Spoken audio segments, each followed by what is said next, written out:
La hora de encender la mecha, río y lloro por lo que ya fue. Tiro bronca y ando en positivo hoy. No, bloque de like a las 10. En mi vida creí que iba a decir esto. ¡Ay, qué bien! Bueno, el tercero. ¿Cómo te sentís? ¿Bien? Bien, es raro, pero sí está bueno. ¿Viste? No, no muy bien. Es difícil abrir un bloque. Sí, no es tan fácil como parece. No, ¿viste? Es complicado. Pero al menos no me mandé ninguna macana. No. Por ahora. Por ahora, no cantemos victoria.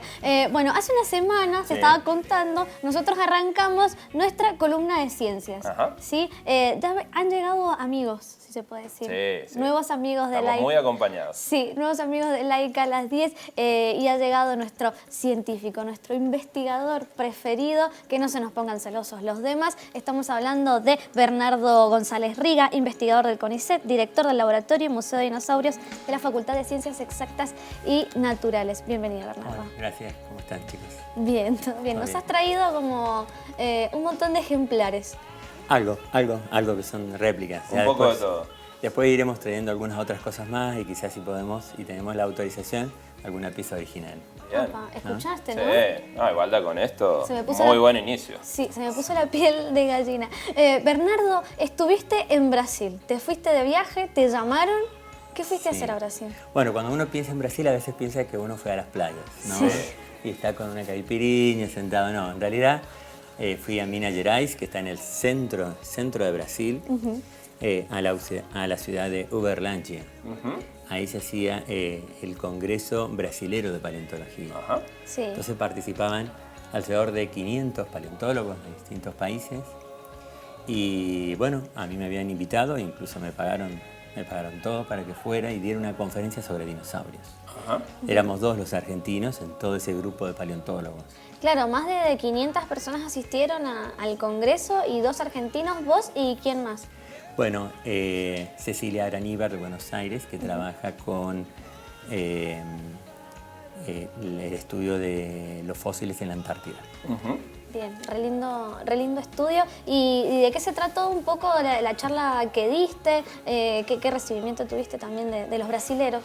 Bueno, mira, muy bien, yo había estado hace 3 años con motivo de una excavación de un dinosaurio y bueno, siempre ha sido una alegría ir para allá porque uno trabaja codo a codo con un colega paleontólogo que es el director del laboratorio de paleontología de esa universidad, que es Douglas Reef. Ajá. En este momento está viajando a la Antártida. Sí. Bien. Y él es especialista en cocodrilos. Ujú. Pero durante estos años hizo algunas excavaciones y encontró algunos huesos de dinosaurios. Entonces me convocó a mí, como especialista en dinosaurios, para participar de esa investigación. Ajá. Claro. Pero antes teníamos el congreso que él estaba organizando de paleontología con un montón de gente, así que bueno, di esa conferencia, bueno, que gustó mucho, llamó mucho la atención, centrada en los colosos, es decir, los dinosaurios más grandes que han existido, que justamente los tenemos registrados aquí en Patagonia. Ajá. Bien, bien. Y uno de ellos es Noto Colossus, que es de Mendoza. ¿Son los mismos que descubrían, por ejemplo, por Neuquén, por esa zona o no? Bueno, en Neuquén se han encontrado y en el Patagonia Sur. Estamos hablando de Argentinosaurus, Claro, de esos Neuquén, mismos, sí, sí. y después de Patagonia más al sur, Patacotitan y Puertasaurus. Ah, bien, Esos bien. 4 son los 4 titanes dentro de los dinosaurios. Bien, y ahora, en la región, en Minas Gerais, han encontrado otro de la misma familia. Claro, justo se hizo un viaje dentro del Congreso con estudiantes, tesistas y con algunos investigadores de otros países y recorrimos distintos lugares y cuando fuimos al sitio donde se habían excavado dinosaurios encontramos algunos huesos, incluso una vértebra in situ en el lugar de la excavación, digamos, en el lugar donde habían salido otras piezas. Sí, ahí estamos viendo imágenes de la excavación, ¿puede ser? ¿Vos nos ilustrás y nos decís qué estamos viendo? Sí, esa foto fue hace 2 o 3 años, cuando el equipo de Douglas Reef excava y saca las piezas más grandes. Las piezas aparecen justo en lo que sería el talud de una autopista. Allí es muy vegetado en Brasil, entonces solamente cuando pasa una autopista uno puede ver las rocas. Y esas rocas son del Cretácico, de época de los dinosaurios. Mira. Y esa otra foto que está viendo ahí, estoy con Octavio Matus, que es un paleontólogo de Portugal. Entonces Douglas me convocó a mí y también invitó a Octavio para que analizáramos estos materiales. Justo se dio que encontramos una pieza fósil en el lugar, ahí estábamos justo frente a una vértebra dorsal de un dinosaurio en el momento que la descubrimos. Entonces estábamos discutiendo, analizando cómo extraerla, ponerle capa de yeso, etc. Y a todo esto, ¿cómo te das cuenta cuando la especie es nueva? O sea, ¿cuáles son los estudios que van haciendo? Bueno, eso viene después, ¿no? En el momento uno puede identificar la pieza, uno puede saber, por ejemplo, que si es una vértebra, si es un cráneo, si es un isquion, porque uno tiene en la cabeza toda la anatomía del esqueleto de los dinosaurios. Claro. Sí. Ahora bien, uno después, el trabajo de descubrimiento de una especie nueva es en el laboratorio. Es decir, el hallazgo del fósil es en el campo, claro, y el descubrimiento es un trabajo intelectual que puede llevar incluso años. claro, ¿no? Claro. Y el dinosaurio que descubrieron en Minas Gerais es el que estamos viendo. ¿Qué características tiene? Bueno, el que están viendo justamente es Notocolossus, que es más grande, Bien. este es más pequeño, pero Sí. todos tienen esta característica. Son los saurópodos que ustedes van a ver que tienen cuello largo. Sí, que es el que nos trajiste. Sí, este es un brachiosauro, pero a modelo de didáctico sirve, digamos, cabeza pequeña y cuello y cola largas, ¿no? Y las patas, las extremidades robustas, como parecía a la de los elefantes. Sí. Bien. Sí, sí. Y una particularidad de todos estos dinosaurios es el cráneo. Por ejemplo, en los Camarasaurus, aquí tenemos una reproducción. Tenemos aquí, esta es la órbita, aquí donde va el ojo, digamos, del dinosaurio, y estas son las narinas, es decir, las fosas nasales, que se retraen y se van hacia atrás. En estos dinosaurios el cráneo era bastante corto, ¿no? Y las fosas nasales arriba. En cambio, ya en los titanosaurios, que son los dinosaurios más abundantes y más grandes que se conocen en el mundo, y donde América del Sur es un lugar privilegiado por la cantidad de hallazgos. Aquí vemos que el cráneo es un poquito distinto. Sí. La órbita, si bien está aquí atrás, las narinas también están retraídas, pero el hocico es más largo, claro, ¿no? Justamente esta es una reproducción de Tapuisaurus, que es un cráneo que se encontró también en Brasil, ¿no? Acá en Argentina también hemos encontrado algunos cráneos.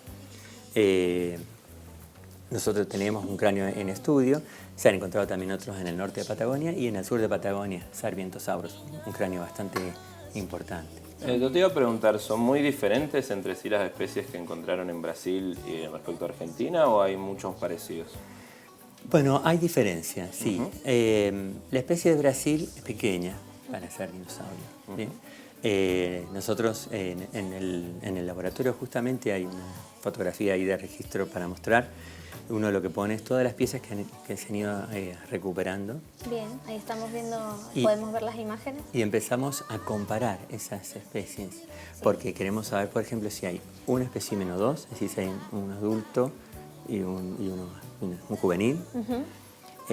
Hay algunas vértebras cervicales que son más o menos de este largo, o sea que es un animal pequeño para ser sauropo, ¿no? Claro. Porque los sauropos suelen ser más grandes. Es decir, estaría hablando de un animal que tendría unos 13 metros de largo, 15 metros. ¿Bien? Pero para ser dinosaurios sauropos eso es pequeño, porque el Notocolossus tendría unos 35 metros. Es decir, 3 veces más, 4 veces más. Sí, sí. Ahora, es muy interesante porque ese dinosaurio, esa especie encontrada en Brasil, es de los últimos tiempos del Cretácico. Y a fines del Cretácico, estos animales empiezan aparentemente a reducir su tamaño. Y estamos analizando cuáles son las variables. Sabemos que en esa época aumenta el nivel del mar. Sí. Y al aumentar el nivel del mar, hay partes de América del Sur que quedan inundadas, lo cual imposibilita que estos animales puedan circular libremente, Claro, sino solamente terreno por para- algunos corredores terrestres, vamos a decir así, entre cuencas que estaban inundadas por mares epicontinentales, es decir, que estaban sobre los continentes. Mirá. Entonces, al verse reducidas las superficies emergidas, había menos vegetación. Claro. No sabemos si esa fue una de las causas, pero probablemente puede haber tenido algo que ver, pero en general los tamaños tienden a reducir dentro de este grupo. Y eso es justamente un tema de investigación Claro. que estamos por comenzar ahora. Bien. Y todas estas características de las que vos decís al final del Cretácico también pueden colaborar con la migración. ¿Se puede hablar de migración? Sí, justamente el dinosaurio que encontramos en Brasil tiene algunas características similares algunos hallados acá en Argentina. Es decir, es parecido, las vértebras dorsales son bastante parecidas a Neuquensaurus, de la provincia de Neuquén, y a Saltasaurus, de la provincia de Salta. Ajá, mira. Es un grupo que nosotros le llamamos saltasaurinos, Sí. y que son los más derivados dentro, sí, los más avanzados, más derivados dentro de los titanosaurios. Ajá. Eran dinosaurios más bien pequeños, robustos, y algunos de ellos tenían placas óseas en las espaldas, es decir, aquí, ¿cierto?, en lo que sería la Claro. espalda y la Claro, cola sí, del sí. dinosaurio. Bien. ¿Eran especies propias entonces de esta zona a nivel mundial o también estaban en otros lados? Se han registrado en todo el mundo, Ah, bien. pero el 50% de las especies se han encontrado en América del Sur, y de eso la mayoría en Argentina. Bien. ¿No? Lo interesante, me preguntabas de cómo sabemos si es una especie nueva. Sí. Uno en el laboratorio empieza a comparar y a determinar cuáles son las características que pueden ser novedosas, Bien. que sean distintivas de esa especie, que nosotros le llamamos autapomorfías. Claro. Entonces nos pusimos a describir con Douglas y con su equipo y con Otávio Matos de Portugal. Empezamos a describir cada una de las vértebras y empezamos a descubrir ciertas características como la presencia de láminas, foramen, etcétera, que eran distintas a todos los otros que se conocen. Bien. Entonces ahí uno dice, sí, es una especie nueva. Claro.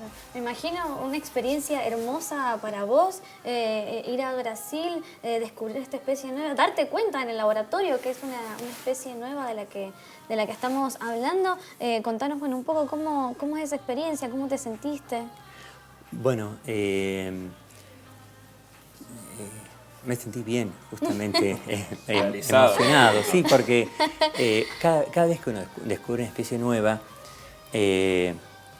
confirma su vocación. Nuestra vocación como paleontólogos es descubrir mundos perdidos. Sí. Y esos mundos perdidos uno los rescata y les da vida, ¿no? Entonces uno reconstruye esos mundos, en realidad los libera de las rocas, ¿no? Entonces descubrir una especie nueva siempre es una emoción. Y más cuando uno se da cuenta de que también, compartiendo con los estudiantes y tesistas jovencitos que se están formando, uno ve la cara de felicidad de los chicos. Sí. Entonces, Sí, claro, obvio. y uno puede compartir, reírse, y bueno, para ellos, bueno, yo les colaboré para enseñarles a hacer yeso y proteger las piezas, y entonces, bueno, fue un momento así muy emotivo.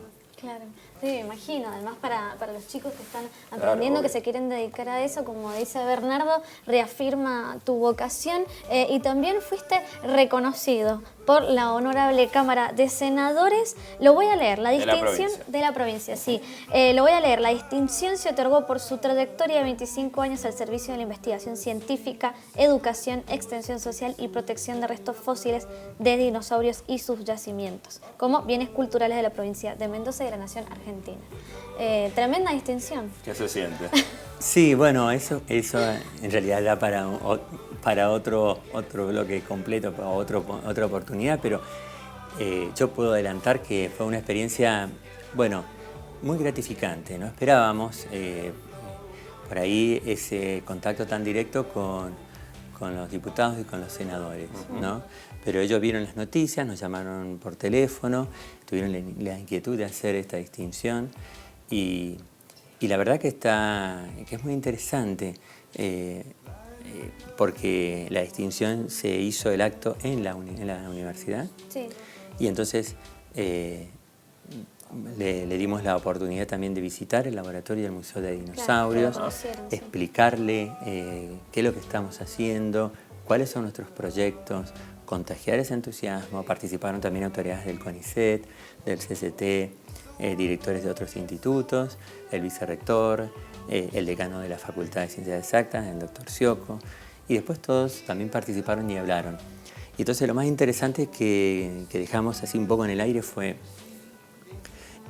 son 25 años de trayectoria donde uno ha descubierto más de 10 especies de dinosaurios. Sí. Y también uno ha protegido áreas naturales, ha gestionado eso para que se creen áreas naturales. Yo he estado involucrado en 2 áreas naturales, y estamos creando el Museo de Dinosaurios, ¿no?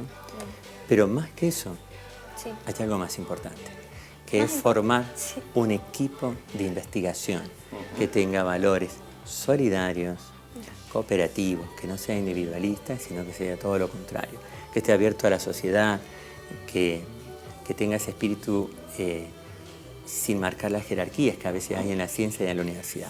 Entonces, para mí, el logro más importante personal y lo que yo me siento más orgulloso que todas las otras cosas es formar ese equipo que vamos a ir trayéndolo aquí al programa para que ustedes lo conozcan. Justo ahora están en un curso de posgrado en otra provincia. Porque eso marca la diferencia. Cuando nosotros tenemos un equipo de investigación que sigue esos parámetros humanitarios y de solidaridad, eso a nosotros nos permite hacer un proyecto, una utopía que se desarrolle en el tiempo. Ya sabemos que el Museo de Dinosaurios está asegurado para siempre porque va a ir creciendo como un motor que se va transformando. Bernardo, muchísimas gracias por venir y bueno, esperamos tener muy pronto a todo tu equipo aquí en Laica a las 10 que se van turnando para que se den una vuelta por el programa. Muchísimas gracias, Bernardo, y felicitaciones por la distinción. Bueno, muchísimas gracias a ustedes. Siempre un gusto estar con ustedes. Bueno, nosotros nos vamos a un pequeño corte, nos queda mucho más aquí en Laica a las 10, ya regresamos.